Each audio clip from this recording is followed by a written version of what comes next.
Livro A Abolição do Homem. Autor C. S. Lewis. A Abolição do Homem. Clive Staples Lewis, 1898 a 1963, foi um dos gigantes intelectuais do século XX e provavelmente o escritor mais influente de seu tempo. Era professor e tutor de literatura inglesa na Universidade de Oxford até 1954, quando foi unanimemente eleito para a cadeira de inglês medieval e renascentista na Universidade de Cambridge, posição que manteve até a aposentadoria. Lewis escreveu mais de 30 livros que lhe permitiram alcançar um vasto público, e suas obras continuam a atrair milhares de novos leitores a cada ano. O mestre disse: aquele que ataca um fundamento pelo lado errado destrói toda a estrutura. Confúcio, Analectus, 2. 16. Então, ele deu a ordem de matar e assassinou as criancinhas. Cantiga inglesa tradicional. Capítulo 1. Homem sem peito. Tenho minhas dúvidas se estamos dando a devida atenção à importância de livros-texto usados nas escolas de ensino básico. Esse é o motivo por que eu escolhi, como ponto de partida dessas preleções, um livro didático de língua inglesa destinado aos meninos e meninas das séries finais. Não acho que os autores desse livro, havia 2 deles, pretendessem prejudicar alguém. E eu lhes devo um agradecimento, ou ao seu editor, por terem me enviado um exemplar de cortesia, embora eu não tenha, ao mesmo tempo, nada de bom a dizer deles. E essa é uma situação delicada. Não quero expor ao ridículo 2 modestos professores que estão na ativa, já que eles deram o melhor de si, dentro do que estava ao alcance do conhecimento deles, mas não posso me calar sobre o que eu penso ser a tendência real do trabalho deles. Por isso, proponho omitir os nomes, assim, me referir a esses senhores como Gaio e Tito e ao livro deles como Livro Verde. Mas eu lhes garanto que esse livro existe e que o tenho na minha biblioteca. No capítulo 2, Gaio e Tito citam a famosa história de Coleridge junto à queda d'água. Você há de se lembrar de que havia 2 turistas presentes, um que a chamou de sublime e outro, de bela, e que Coleridge endossou o primeiro juízo mentalmente e rejeitou o segundo, horrorizado. Gaio e Tito assim comentam o caso. Quando o homem disse isso é sublime, parecia fazer uma observação sobre a queda d'água. Na verdade, ele não estava fazendo nenhum comentário sobre a cachoeira, mas uma observação sobre os seus próprios sentimentos. O que ele realmente quis dizer foi: na minha cabeça, os meus sentimentos têm a ver com a palavra sublime. Em suma, tenho sentimentos sublimes. Há uma boa quantidade de questões profundas envolvidas aqui de forma sintetizada. Mas os autores não param por aí. Eles acrescentam: tal confusão permanece presente em nosso linguajar cotidiano. Parece que estamos dizendo algo muito importante sobre alguma coisa, quando, na verdade, estamos apenas dizendo algo referente aos nossos próprios sentimentos. Antes de analisarmos os temas realmente implicados neste pequeno e significativo parágrafo, que foi planejado, como você deve se lembrar, para as séries finais, devemos eliminar mais uma confusão em que Gaio e Tito se meteram. Mesmo na sua própria visão, e em qualquer outra que se possa imaginar, ao dizer isso é sublime, a pessoa não quer dizer tenho sentimentos sublimes. Mesmo se reconhecermos que a noção qualitativa de sublimidade seja simples e unicamente uma projeção de nossas próprias emoções nas coisas, ainda assim, as emoções que incitam as projeções são os correlativos e, portanto, quase os opostos das qualidades projetadas. Os sentimentos que fazem uma pessoa chamar um objeto de sublime não são sentimentos sublimes, mas de veneração. Se quisermos reduzir isso é sublime a qualquer afirmação sobre os sentimentos de quem está falando, a tradução apropriada seria tenho sentimentos humildes. Se a visão sustentada por Gaio e Tito fosse aplicada consistentemente, ela levaria a absurdos evidentes. E os forçaria a ter que sustentar que você é desprezível signifique tenho sentimentos desprezíveis. A rigor, seus sentimentos são desprezíveis significa meus sentimentos são desprezíveis. Mas não percamos tempo nesse, que, na verdade, é o pons asinorum de nosso tema. Seria injusto para com Gaio e Tito enfatizar o que, sem dúvida, foi uma mera desatenção. O aluno que lê essa passagem do Livro Verde vai acreditar em 2 proposições. Primeiro, que todas as sentenças que contenham um juízo de valor sejam declarações sobre estados emocionais do emissor, e, segundo, que todas as declarações desse tipo carecem de importância. É bem verdade que Gaio e Tito não disseram nada disso literalmente. Eles apenas trataram um juízo de valor particular, sublime, como algo que descreve as emoções do emissor.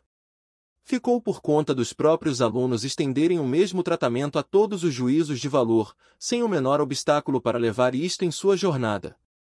Os autores podem ou não ter tido esta intenção, podem não ter refletido sequer 5 minutos sobre isso. Não me interessa o que eles pretendiam ou não provocar, mas o efeito que o seu livro certamente terá sobre a mente desse aluno. Da mesma forma, eles tampouco disseram que juízos de valor não são importantes. Suas palavras parece que estamos dizendo algo muito importante, quando, na verdade, estamos apenas dizendo algo referente aos nossos próprios sentimentos. Nenhum aluno estará em condições de resistir à sugestão emanada pela palavra apenas. Claro que não quero dizer que ele fará alguma dedução consciente, a partir de sua leitura, para uma teoria filosófica geral na qual todos os valores são subjetivos e triviais. O próprio poder das palavras de Gaio e Tito depende do fato de que eles estão lidando com um garoto que supõe estar se preparando para as provas de inglês e não tem noção de que a ética, a teologia e a política estão em jogo. Não se trata de uma teoria sendo incutida em sua cabeça, mas de um pressuposto que, daqui a mais 10 anos, quando suas origens estiverem esquecidas e sua presença for inconsciente, irá condicioná-lo a tomar um posicionamento na controvérsia, a qual ele nunca reconhecerá sequer como controvérsia. Suspeito que, provavelmente, os próprios autores não têm consciência do que estão fazendo com o garoto, tampouco este desconfiará do que lhe está sendo feito. Antes de examinar as credenciais filosóficas do posicionamento adotado por Gaio e Tito sobre valores, gostaria de mostrar seus efeitos práticos no processo educacional. No capítulo 4, eles citaram uma propaganda tola de um cruzeiro marítimo e continuam incitando seus alunos contra o tipo de linguagem empregada por ela. O anúncio diz que todos aqueles que adquirirem passagens para esse cruzeiro irão transpor o Oceano Atlântico por onde Drake de Devon navegou, em busca do tesouro das Índias, levando para casa um tesouro de momentos dourados e cores cintilantes. É claro que se trata de um exemplo de péssima redação, uma exploração banal e sentimentalista das emoções de veneração e prazer que as pessoas sentem quando visitam lugares muito associados à história ou a lendas. Se os autores tivessem se mantido em seu campo de especialidade e ensinado os leitores a arte da redação em língua inglesa, como prometeram fazer, sua obrigação seria colocar essa propaganda lado a lado com passagens de grandes autores em que essa mesma emoção recebe o tratamento adequado e depois mostrar a diferença. Eles poderiam ter usado a famosa passagem de Johnson em Western Islands, Ilhas Ocidentais, que conclui: pouco há para se invejar em um homem cujo patriotismo não tenha se intensificado na planície de Maratona ou cuja piedade ganhado força entre as ruínas de Ioná. Poderiam também ter escolhido aquele trecho de The Prelude, o prelúdio em que Wordsworth descreve como a antiguidade de Londres se revelou diante dele, pela primeira vez, com força e poder, e esse poder crescia debaixo da força. Teria valido a pena ensinar uma lição que comparasse esse tipo de literatura com a propaganda e que, de fato, discernisse o bem do mal. Haveria nela algum sangue e seiva, árvores do conhecimento e da vida crescendo juntas. E ainda com o mérito de ensinar literatura, assunto no qual Gaio e Tito se mostram, apesar de seu professo propósito, excepcionalmente tímidos. O que eles fizeram, na verdade, foi destacar que o luxuoso navio a motor não navegaria de fato nas mesmas águas transpostas por Drake, que os turistas não teriam nenhuma aventura, que os tesouros que eles trariam para casa seriam de natureza puramente metafórica e que uma viagem para Margate já seria o suficiente para lhes trazer todo o lazer e descanso de que necessitavam. Tudo isso é muito verdadeiro, porém, talentos inferiores àqueles de Gaio e Tito teriam sido suficientes para chegar a essas conclusões. O que eles não perceberam, ou não deram importância, foi que grande parte da literatura boa que lida com o mesmo tipo de emoção pode receber um tratamento muito parecido. O que, afinal de contas, a história do cristianismo primitivo britânico, de um ponto de vista puramente racional, pode acrescentar aos motivos para a piedade que existiam no século XVIII? Por que a taberna do Sr. Wordsworth deveria ser mais confortável, ou o ar de Londres mais saudável, só porque a cidade é antiga? Agora, se houver algum obstáculo que impeça um crítico de menosprezar Johnson e Wordsworth, e Lamb, e Virgílio, e Thomas Brown, e o Sr. de Lamare, Da mesma forma que o livro verde menosprezou a propaganda, Gaio e Tito não deram nenhuma dica para seus estudantes de qual seria. O estudante não aprenderá absolutamente nada de literatura com base nessa passagem. O que ele adquirirá com bastante rapidez, e talvez de forma indelével, é a crença de que todas as emoções associadas a lugares são, em si mesmas, contrárias à razão e desprezíveis. Ele não terá noção de que há duas formas para se tornar imune a tal propaganda, de que ela é igualmente inútil para aqueles que estão acima dela e para os que estão abaixo dela, para aquele homem de sensibilidade real e para o primata civilizado que nunca imaginou o Atlântico como algo mais do que milhões de toneladas de água salgada e gelada. Existem dois tipos de homens a quem não adianta oferecer um artigo de opinião falaciosa sobre patriotismo e honra. Um é o covarde, o outro é o homem honrado e patriota. Nada disso é apresentado ao aluno. Pelo contrário, ele é encorajado a rejeitar a atratividade do oceano ocidental com base no argumento bem perigoso de que, ao fazê-lo, ele provará ser um camarada esperto, que não pode ser enganado por especulações baratas. Ao mesmo tempo em que Gaio e Tito não lhe ensinam nada sobre letras, extirpam de sua alma, muito antes de ter crescido bastante para escolher, a possibilidade de ter experiências defendidas por pensadores de maior autoridade como generosas, frutíferas e humanas. Entretanto, isso não vale só para Gaio e Tito.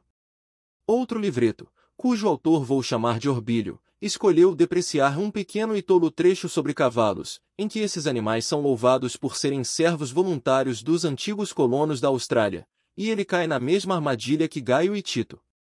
Ele não diz uma só palavra a respeito de Hulk e Sleipnir, nem sobre os corcéis lacrimejantes de Aquiles, nem dos cavalos guerreiros do livro de Jó, nem mesmo do irmão coelho das fábulas infantis de Pedro, o coelho, nem da pré-histórica piedade dos homens pelo nosso irmão boi. De nenhum desses tratamentos semi-antropomórficos que damos aos animais na história da humanidade e na literatura, onde quer que eles encontrem expressões nobres ou mordazes.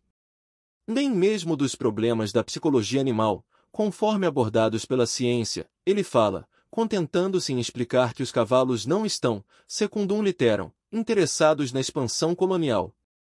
Esse tanto de informação é, de fato, tudo o que os seus alunos conseguem obter do autor. Porque essa composição diante deles é má, enquanto outras, que poderiam ser acusadas das mesmas coisas, são boas, ele não explica. Os alunos tampouco aprendem sobre as duas espécies de pessoas que estão, respectivamente, acima e abaixo do perigo que tal escrita proporciona, aquele que realmente conhece cavalos e os ama, não como ilusões antropomórficas, mas com amor comum, e o irremediável e mesquinho homem urbano, para quem um cavalo é um mero meio de transporte antiquado. Os alunos terão perdido qualquer prazer em seus pôneis e cachorros, terão recebido certo incentivo à crueldade ou à negligência, e terão aprendido a ter prazer em sua própria sabedoria. Essa é a lição do dia que eles teriam recebido em língua inglesa, embora não tivessem aprendido nada de inglês. Outra pequena porção da herança humana pode ter lhe sido roubada antes mesmo que tivessem idade suficiente para entender. Até aqui, parti do pressuposto de que professores, como Gaio e Tito, não têm uma visão geral do que estão fazendo, portanto, não pretendem que sua ação gere consequências de maior alcance do que de fato terá. É claro que há outra possibilidade. O que eu chamei, partindo do pressuposto de sua concordância com certo sistema tradicional de valores, de primata civilizado e de homem urbano mesquinho pode ser, precisamente, o tipo de pessoa que eles, de fato, querem produzir. Nesse caso, nossas diferenças serão insuperáveis. Eles podem realmente querer defender que os sentimentos humanos comuns sobre o passado, ou animais, ou grandes quedas d'água sejam contrários à razão e desprezíveis, devendo ser erradicados. Eles podem estar pretendendo fazer uma limpa nos valores tradicionais e dar início a um novo conjunto de valores. Essa posição será discutida mais adiante. Se é essa posição que Gaio e Tito estão defendendo, devo, por ora, contentar-me em destacar que se trata de uma posição filosófica, não literária. Ao encherem o livro desse tipo de coisa, eles foram injustos para com os pais ou com o diretor que adquiriu uma obra de filósofos amadores, quando, na verdade, esperava ter comprado uma obra de gramáticos profissionais. Uma pessoa poderia ficar chateada se o seu filho voltasse do dentista com os seus dentes intocados e a sua cabeça entupida de obter dicta do dentista sobre bimetalismo ou a teoria baconiana. Fim do livro amostra. Adquira o livro completo. Link na descrição.